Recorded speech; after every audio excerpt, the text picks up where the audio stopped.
मित्रवर, आज हम सामान्य अध्ययन के अंतर्गत विज्ञान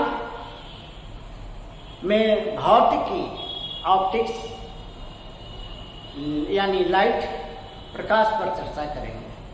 पहले तो हम यह समझने की कोशिश करें कि प्रकाश है क्या।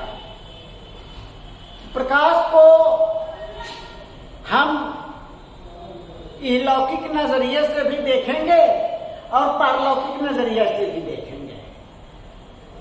रामचरितमानस में गोस्वामी तुलसीदास ने लिखा है, परम प्रकाश रूप दिन राती, नहीं चाहिए कछु दिया घृत बाती। गजब बात है, यानी बगैर प्रकाश, भौतिक प्रकाश स्रोत के प्रकाश। अच्छा, ये तो दार्शनिक चिंतन की चीज है। हम तो इस भौतिक प्रकाश की ही बात करेंगे,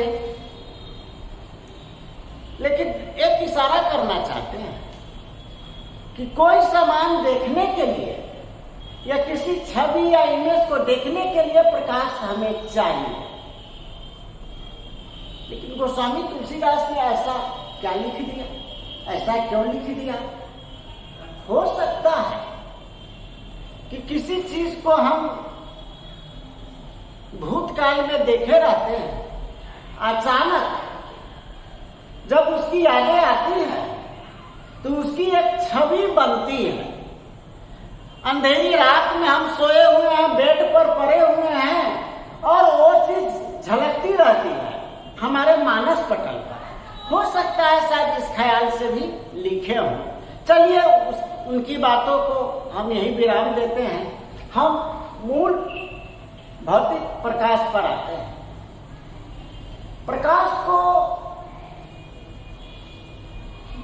मोटे तौर पर डिफाइन करने की कोशिश करेंगे। हम कह सकते हैं प्रकाश वह भौतिक ऊर्जा है जिसके द्वारा हम किसी पदार्थों को देखते हैं। यानी सीधी सी बात, mean of site that is light. दृष्टि के साधन को प्रकाश करते हैं। अब इस प्रकाश का स्वरूप क्या क्या है, उसका नेचर क्या है, तो मोटे तौर पर यदि हम रेखांकित करते हैं तो 3 स्वभाव है प्रकाश का। पहला स्वभाव है समान माध्यम में प्रकाश की किरणें सीधी रेखा में गमन करती है। आप लोग तो मोटा मोटी किताबों में ऐसे देखे होंगे, पढ़े होंगे कि प्रकाश सीधी रेखा में गमन करती है। नहीं, यह कहना उचित नहीं है। यदि इससे बेहतर यह होगा यदि हम ये कहते हैं कि समान माध्यम हो, एक ही माध्यम हो, तो प्रकाश की किरणें सीधी रेखा में गमन करती है। यह पहला स्वभाव या प्रकृति है प्रकाश का। दूसरा स्वभाव, प्रकाश किसी परावर्तक सतह से टकराकर वापस आ जाती है। लौटने का गुण है, परावर्तक सतह से लौटने का गुण है, यानी वह परावर्तित किरणें होती है। यह दूसरा गुण है। तीसरा स्वभाव है प्रकाश का कि जब प्रकाश की किरणें चलती हैं लेकिन उसके मार्ग में माध्यम, मीडियम चेंज हो जाता है, माध्यम की सघनता में फर्क आ जाती है, तो उसके वेग या वेलोसिटी में फर्क आ जाता है। अर्थात वह माध्यम चेंज होने के बाद जो गमन किरणें करती है उसकी दिशाएं बदल जाती है, वह सीधी रेखा में नहीं चलती है। ये 3 बातें, ये 3 मूल प्रकृति है प्रकाश की, और इन्हीं 3 प्रकृति पर फिजिक्स एंड भौतिकी, ऑप्टिक्स टिका हुआ है। हालांकि इसके अलावा भी प्रकाश का गुण है। यह अनुप्रस्थ तरंग है। दूसरी बात, यह फोटोन पैकेट में चलती है। तीसरी बात, प्रकाश एक इलेक्ट्रोमैग्नेटिक वेव है। ये सभी सेकेंडरी लक्षण है। तो हमें तो चर्चा करनी है, एक सामान्य अध्ययन के अंतर्गत प्रकाश को जानना है, सामान्य जानकारी के अंतर्गत जानना है। तो हम आते हैं कि प्रकाश की किरणें सीधी रेखा में गमन करती है जब माध्यम समान हो। गौर करने की बात है, यदि प्रकाश सीधी रेखा में नहीं चलती तो हमारा बहुत चीज गुप्त या रहस्यपूर्ण नहीं रह पाता। मान लीजिए मैं क्या खा रहा हूं, क्या पी रहा हूं, कैसे बैठा हूं, कैसे लेटा हूं। मैं जब इस चेयर पर आता, ऊपर वह वेंटिलेटर है, तो बाहर के लोग वेंटिलेटर से बाहर कहीं है, वो देख लेता। यदि प्रकाश की गति ऐसे ऐसे होती तो देख लेता, तो हमारा कोई गुप्त चीज नहीं चलता। ये तो बात क्लियर हो गई कि हमारा रहस्य छुपा हुआ है। हमको तभी देख पाता है जब प्रकाश की किरणें सीधी जाती है, जिस माध्यम में हम खड़े हैं और जिस माध्यम से माध्यम में यदि कोई ऑब्जेक्ट है। अब इसी बात पर आपका ध्यान हम ले जाना चाहते हैं परिदर्शी या पेरिस्कोप की ओर। पेरिस्कोप पनडुब्बी, लड़ाकू, पनिया जहाज आम बोलचाल में बोलते हैं, वो पानी में डूब के चलती है। तो देखता कैसे है? तो उसमें पेरिस्कोप लगा होता है। मान लीजिए यहाँ तक जल है, इसके अंदर जहाज है,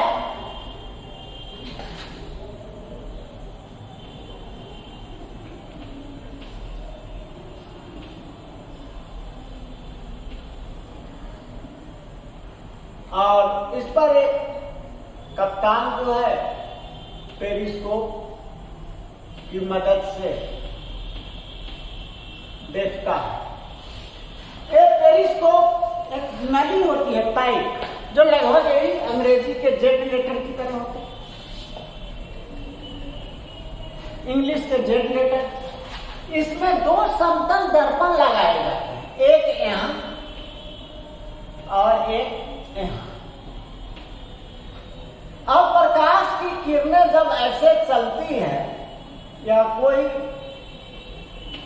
पहाड़ या पठार आगे है,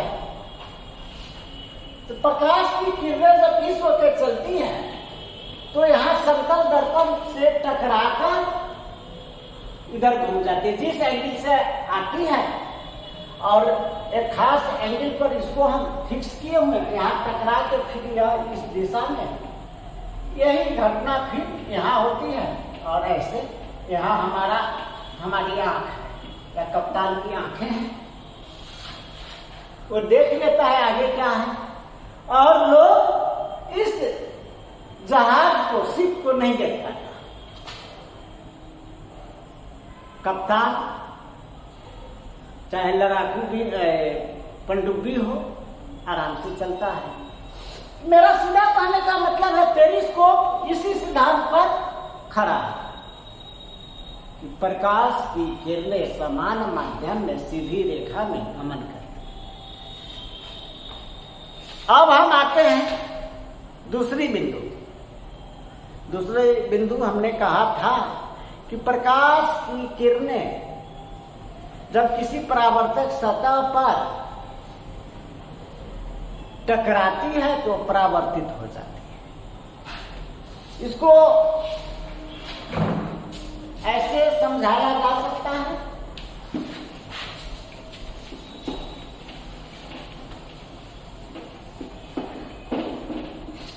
एक या समतल दर्पण है,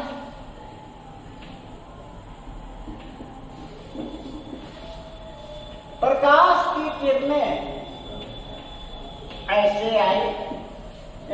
प्रकाश स्रोत है और यहां समतल दर्पण पर टकराकर फिर वह इसी एंगल से इधर लौटे। इसी को हम रिफ्लेक्शन ऑफ लाइट कहते हैं, प्रकाश का परावर्तन।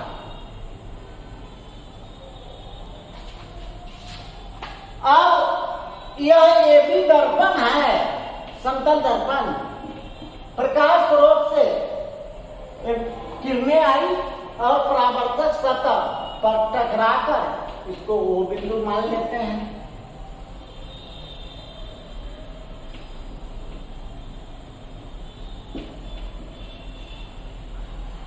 वो बिंदु से टकराकर फिर उसी दिशा में जिस एंगल से किरणें आई थी उसी एंगल से लौट गई।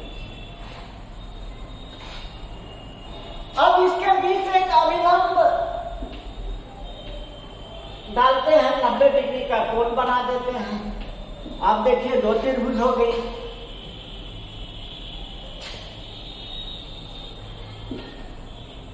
POR और ROQ दो हो गई। इसको इस रेखा को आपतित किरण कहते हैं, रे ऑफ इंसिडेंट।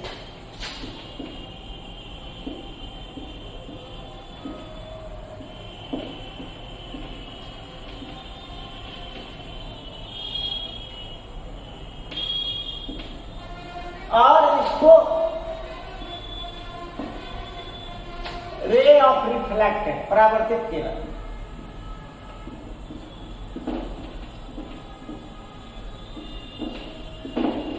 परावर्तित किरण तो स्वाभाविक है इस अभिलंब के साथ ये आपतित किरण जो कोण बनाती है उसको आपतित कोण कहते हैं, एंगल ऑफ इंसिडेंट। और अभिलंब के साथ जो परावर्तित किरण है जो कोण बनाती है उसको हम परावर्तित कोण कहते हैं, एंगल ऑफ रिफ्लेक्टेड। अब गौर करने की बात है, मेरा ध्यान अब इस आधार पर परावर्तन के नियम पर जा रहा है। परावर्तन के अब स्पष्ट हो रहा है इस फिगर से, अब मेरे द्वारा कुछ बोले गए शब्दों से,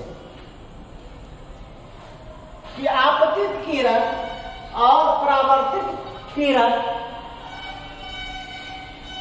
और उसके मध्य डाला गया अविलंब तीनों एक ही तल या बिंदु में, ये पहला है।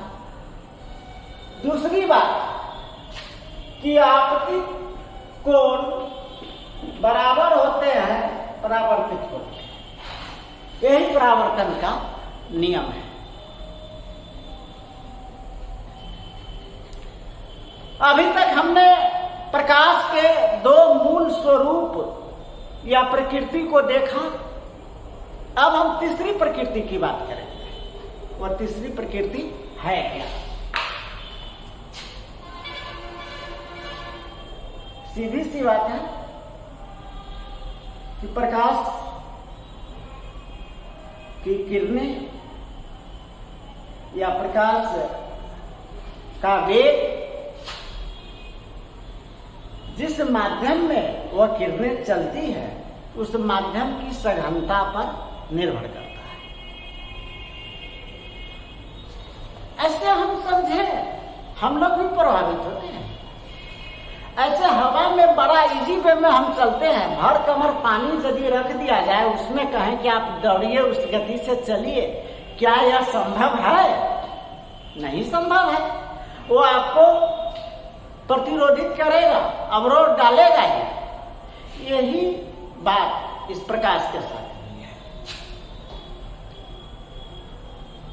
तो ये साइंस हम अपने व्यवहारिक जीवन, साइंस किसी ग्रंथ में किताब में नहीं, हमारे व्यवहारिक दैनिक जिंदगी में साइंस रचा बसा है। और साइंस यहाँ है, हमारी डेली की जिंदगी में विज्ञान है, साइंस है, वहां देखना है। इसलिए हमने एक इतना सा उदाहरण दिया कि आप हवा में दौड़ रहे हैं, चल रहे हैं उसमें, और भर कबर या भर गले पानी हो उसमें दौड़ना, यही बात यहाँ भी है। तो थोड़ा सा अब हम प्रकाश के अपवर्तन की चर्चा करेंगे, रिफ्रैक्शन ऑफ लाइट, ये तीसरा गुण है।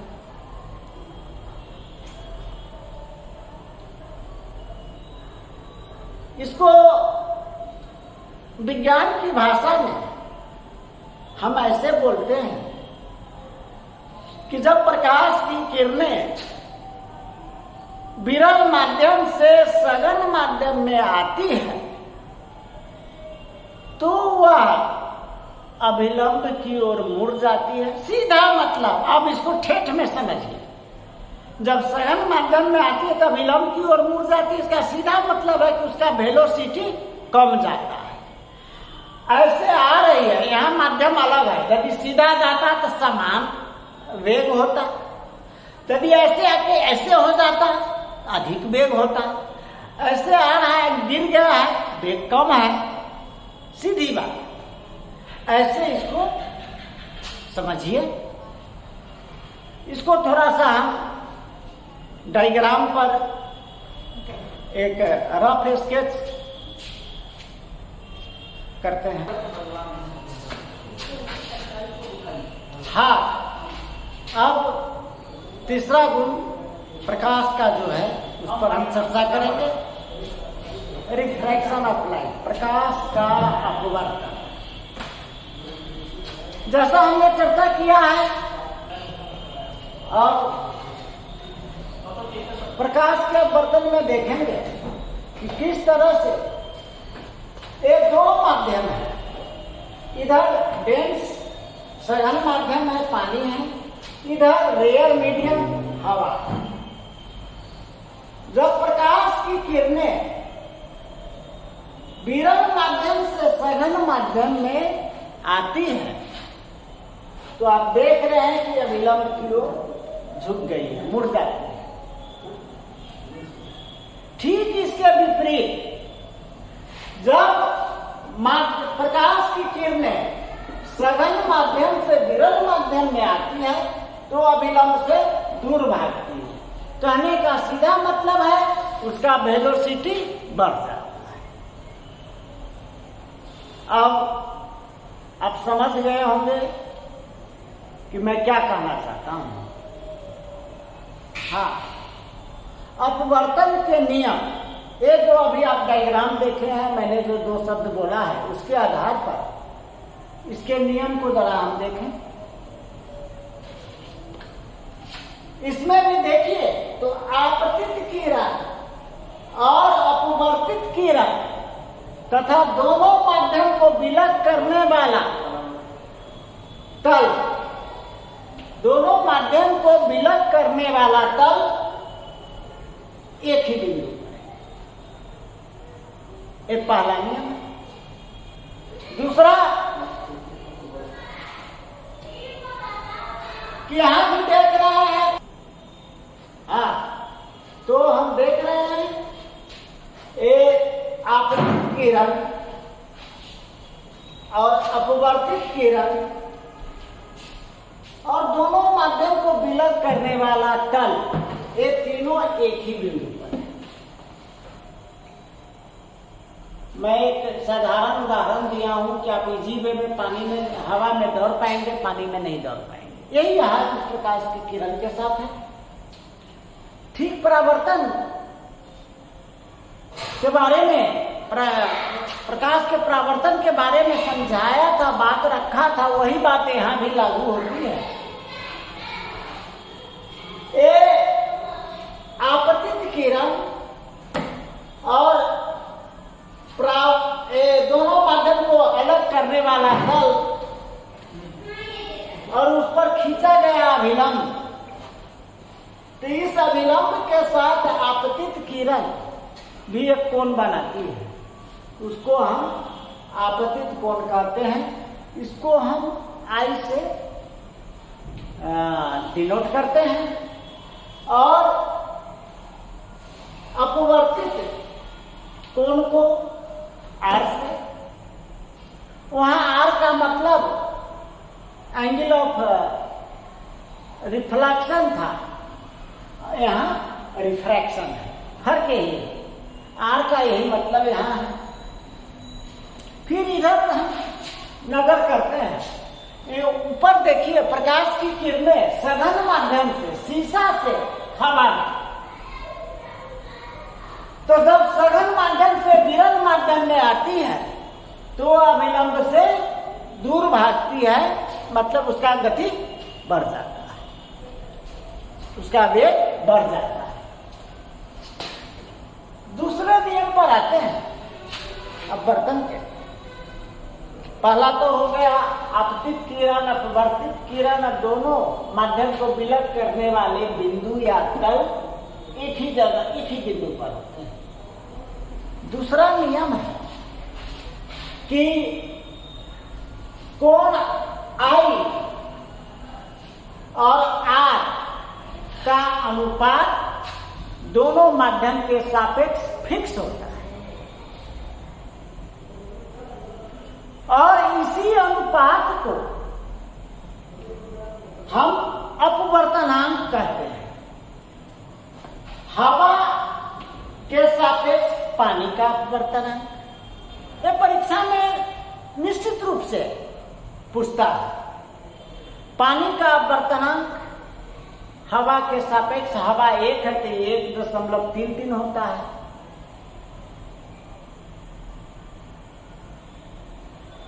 तो दो अपवर्तन के भी दो नियम हुए, आपतित किरण अपवर्तित किरण दोनों के मध्य विलग होने वाले माध्यम एक ही बिंदु एक ही तल में होते हैं, पहला।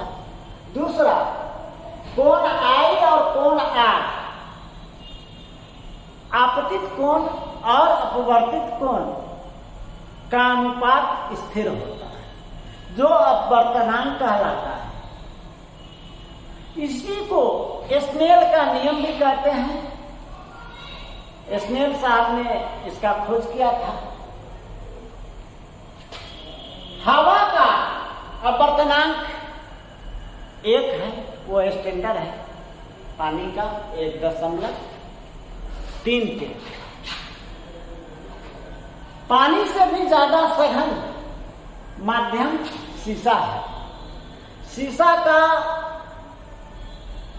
अपवर्तनांक 1.5 होता है, लेकिन शीशा के प्रकृति पर भी निर्भर करता है।